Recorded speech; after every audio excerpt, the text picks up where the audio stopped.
Morning, friends. I'd like to talk to you today about how you can begin a project that will last the entire summer. In fact, it could last for years. It's called an altered book, and this is great for all ages.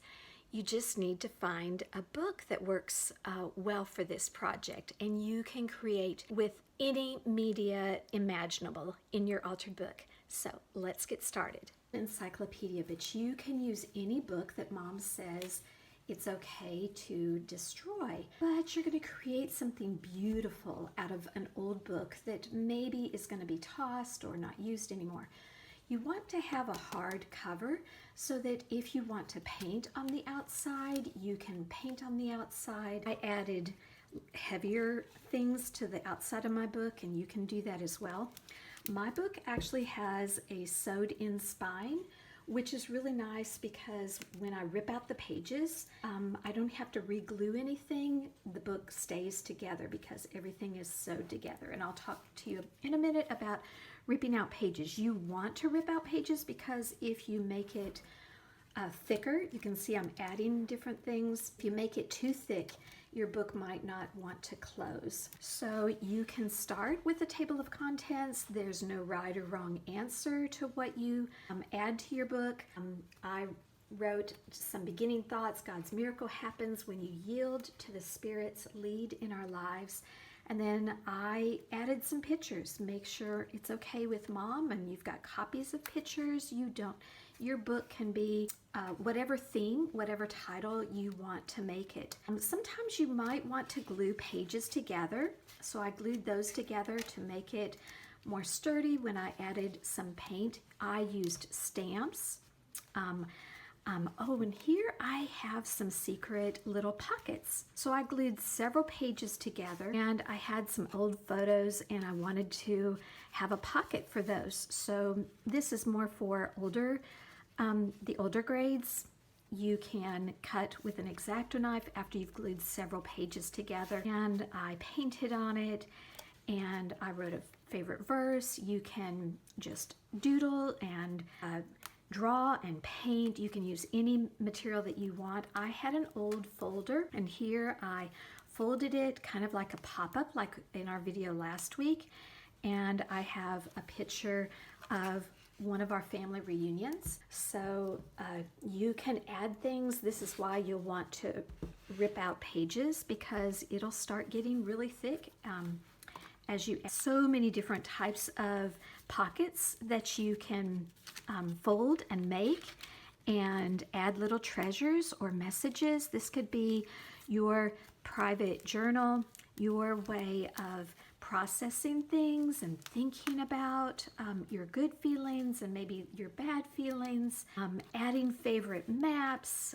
These are some pages from my journal when I was a child, my diary. And then here I had fun cutting some pages symmetrically. So I cut one page and then I flipped it over to the next page and traced it. And these are ways that God has protected me with the shadow of his wings, and it's different struggles that I've had. And I even have some extra pages because I know my life isn't over and I might want to add some other things and just keep coming back to this book. But I've used colored pencils, and you can see I've used pens and stamps. Whatever you have at home, if you just have colored pencils will work just perfectly. If you want to paint and even glue that into your book, you can. And sometimes you might even want to keep a page. I love those crosses that were in my encyclopedia. Sometimes you might want to cut out little windows, add other pictures. You can see there's different ways of folding and adding pockets. Again, painting and, ripping pages. So sometimes I might mess up and I just rip that page out on purpose. But sometimes I want the pages to be purposefully ripped. So you can see this is like a little scenery, and I've written a verse there.